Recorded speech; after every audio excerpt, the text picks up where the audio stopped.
Una pregunta para la doctora Steinhorn.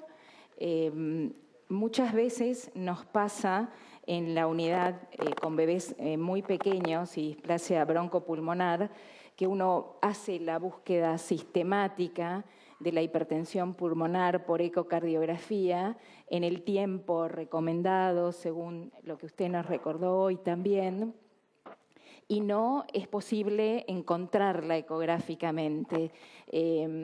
¿Usted sugiere o usted acostumbra iniciar un tratamiento empírico en estos casos en donde todavía uno no se anima o no tiene la edad suficiente para el cateterismo, tomar una resolución solo con una ecocardiografía que aún es negativa?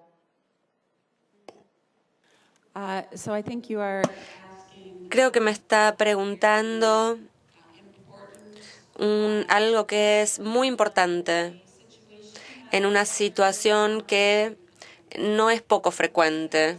Lo primero que yo diría es que muchas veces es muy difícil ver si hay regurgitación de la tricúspide en el eco y para darnos una idea de la presión sistólica intraventricular. Si uno logra obtener esa medición, hay otros hallazgos que pueden ser consistentes con hipertensión pulmonar. Así que nuevamente la dilación ventricular, la hipertrofia del ventrículo derecho, si hay un aplanamiento o no del septo intraventricular o una avulsión del mismo. Hemos tratado de determinar un sistema de puntaje basándonos en todos estos hallazgos y que son todos muy sugerentes de la hipertensión pulmonar. En esa situación que usted menciona, donde hay otros hallazgos que sí son pertinentes para la hipertensión, creo que es indicado el tratamiento, muy posiblemente en esa situación. Sin embargo,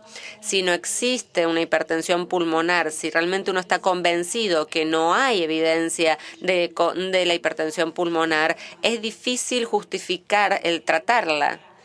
De hecho, estos medicamentos potencialmente podrían empeorar el macheo y pueden generar un empeoramiento de la hipoxemia. Así que si uno no puede decidir, si uno realmente no está totalmente convencido de que exista la hipertensión pulmonar y uno no la puede encontrar en forma suficiente en el eco, uno tiene que trabajar con el cardiólogo para realmente tomar esa decisión si el riesgo de la cateterización está justificado o no. Uno realmente tiene que confirmar la hipertensión pulmonar antes de comenzar la terapia. Gracias. Virginia de Santadina, acá.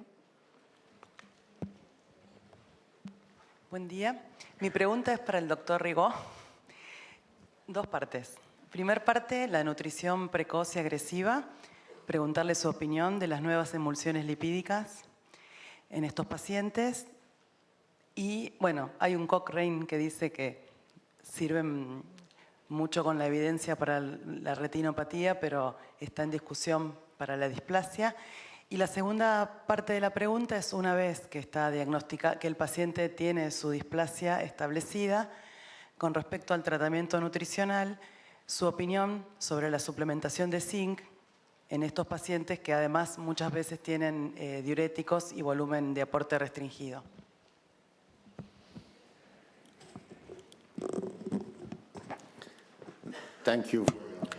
Gracias por la pregunta. Creo que para este tipo de nutrición en estos bebés tenemos una presentación el viernes específica, pero hay bastante discusión referida a la emulsión grasa y cuál es la mejor para los bebés pretérmino.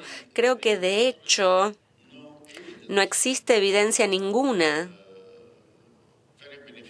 de que sea un efecto muy beneficioso de alguna de estas nuevas emulsiones debido a la reducción de la duración de la nutrición parenteral en estos niños. De hecho, que comencemos a usar leche humana más tempranamente, así que eso está generando que estemos brindando ácidos grasos de cadena larga poliinsaturados y estos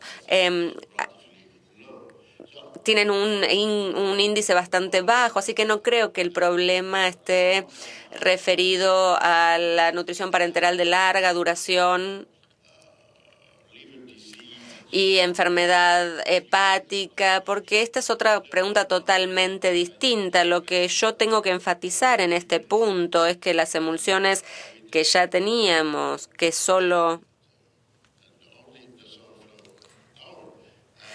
estuvimos usando en el pasado, de hecho, inducen cierta inflamación en el bebé pretérmino y no deberían seguirse utilizando, pero las nuevas tampoco son algo de lo que tengamos una suficiente conocimiento como para hacer una diferencia en lo que se refiere a la nutrición parenteral para estos niños muy pequeños. Con respecto a la segunda pregunta de zinc, es cierto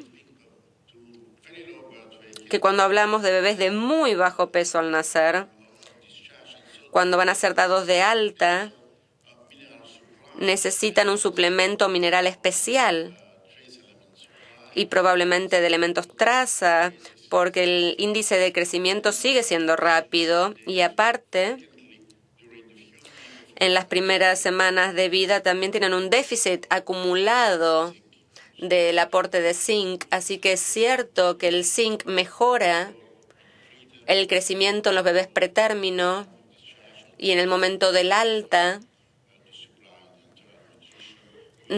cuando se cambia el tipo de alimentación, tenemos que darles zinc a estos bebés. Sí, bueno, en primer lugar, muchísimas gracias por esta mesa. Realmente la hemos disfrutado, por lo menos personalmente, muchísimo. Y gracias a los que la organizaron y la pensaron, ¿no?, de esta manera. Mi pregunta va básicamente a hipertensión pulmonar, bueno, que como entidad realmente es algo que nos persigue a los neonatólogos y nos preocupa. Y el diagnóstico no quizás en la etapa aguda, ¿no es cierto?, de la hipertensión pulmonar, que en general uno dispone de los shunts y nos permite la identificación de esta identidad o de la regurgitación tricuspidia, sino en la cronicidad, ¿no es cierto?, en la cronicidad de la displasia, en el antes del alta de un paciente con displasia y con requerimiento prolongado de oxígeno. Entonces aquí es la pregunta, y es acerca de los parámetros ecográficos que hoy en día disponemos, que están destinados básicamente a la función del ventrículo derecho, como por ejemplo el índice de excursión de la tricúspide. Y básicamente quería saber qué les parecía, particularmente a la doctora Robin Steinhorst, si el tissue Doppler y el spectral tracking tendrán algún lugar, ¿no es cierto?, en la evaluación de esta entidad, en esta patología.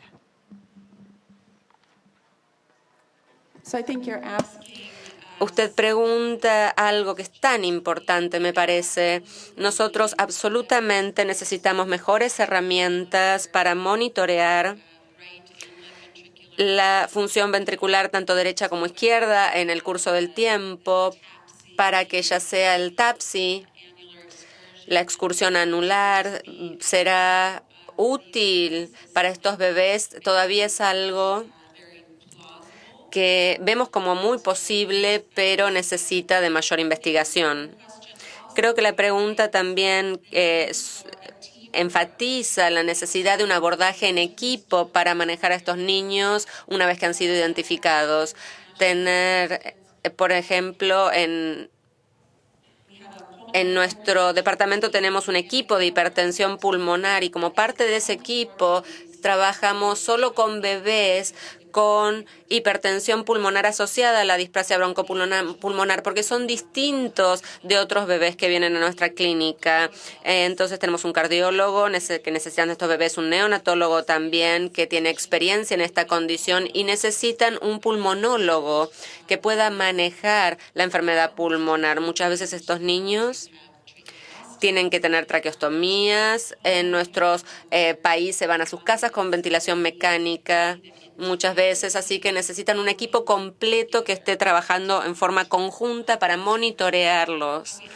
También esperamos que va a haber biomarcadores más sencillos que eco para el monitoreo. Hemos esperado, por ejemplo, que los nuevos péptidos se puedan utilizar como marcadores, pepside también, que no tienen por ahí tanta especificidad. Tendrán en el futuro la especificidad que necesitamos. Necesitamos marcadores adicionales de la función ventricular. Esperamos que surjan. La doctora Steinhorn también. Yo quería saber cuál era su opinión, por ejemplo, en pacientes que tienen aproximadamente 3 semanas de vida postnatal, que cursaron una hipertensión pulmonar secundaria, aspiración meconial o hernia diafragmática, y que a la tercera semana continúan intubados con una FiO2 aproximada de 30 y el ecocardiograma habla que tiene presión suprasistémica. Si estarían indicados o no Bosentan, treprostinil, sildenafil, volver a poner óxido nítrico, o sea, ¿cuál sería la terapia?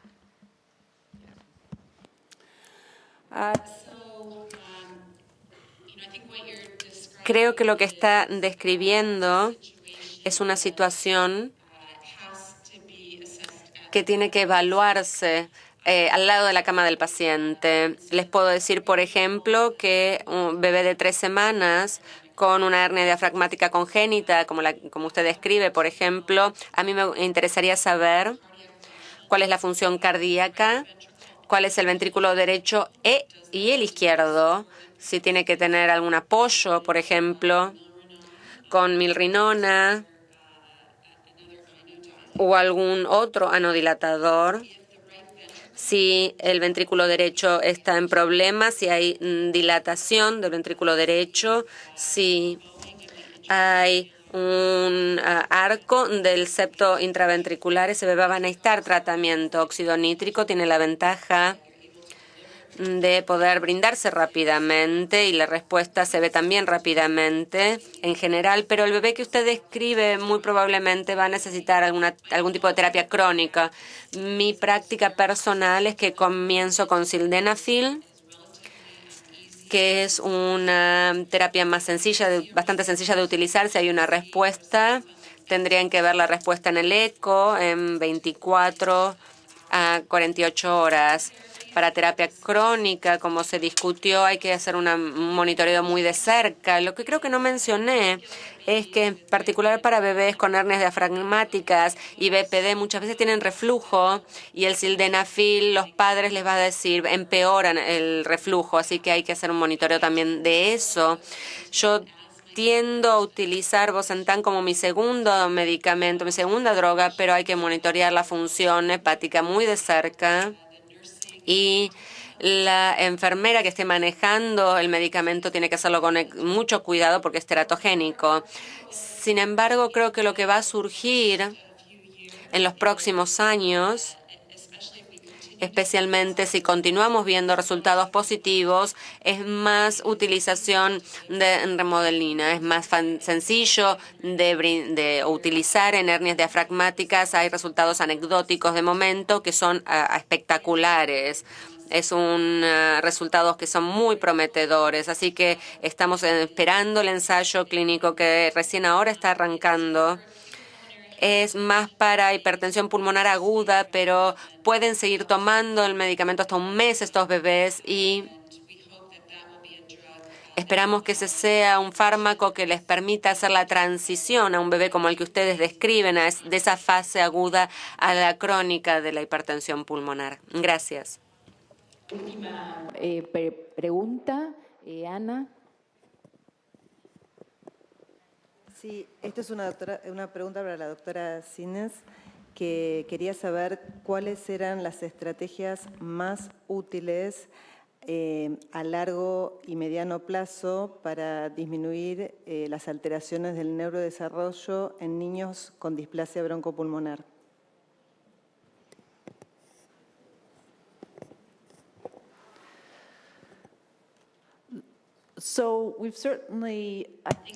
Bueno, creo que ya estamos convencidos de la importancia de reducir la displasia broncopulmonar y la estrategia se puede tomar desde dos marcos. Creo que lo más importante es ver qué podemos hacer para prevenir o reducir la gravedad de la displasia, que tiene que ser multifactorial. Hemos hablado de varias formas en las que esto se puede lograr el día de hoy. Los otros aspectos relacionados es de los niños que ya tienen displasia broncopulmonar, ¿cómo les damos apoyo?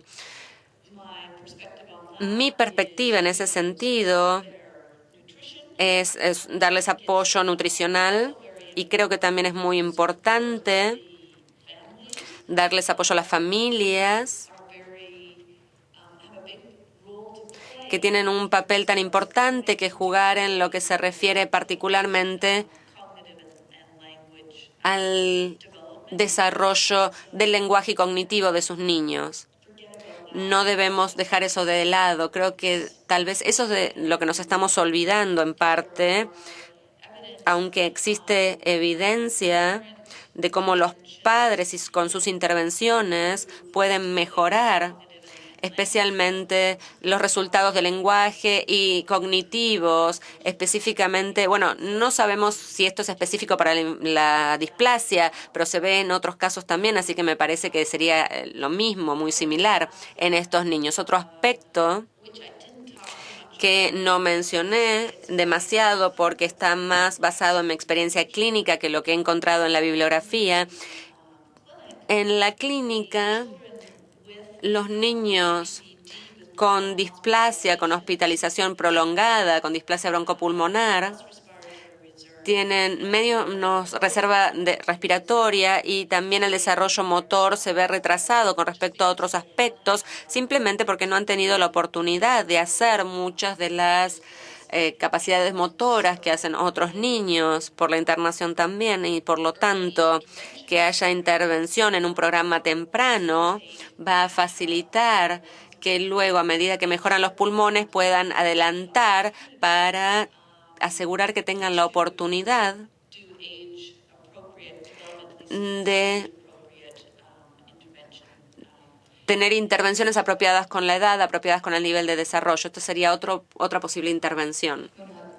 Gracias, y particularmente queremos agradecer a la doctora Robin, que se va hoy.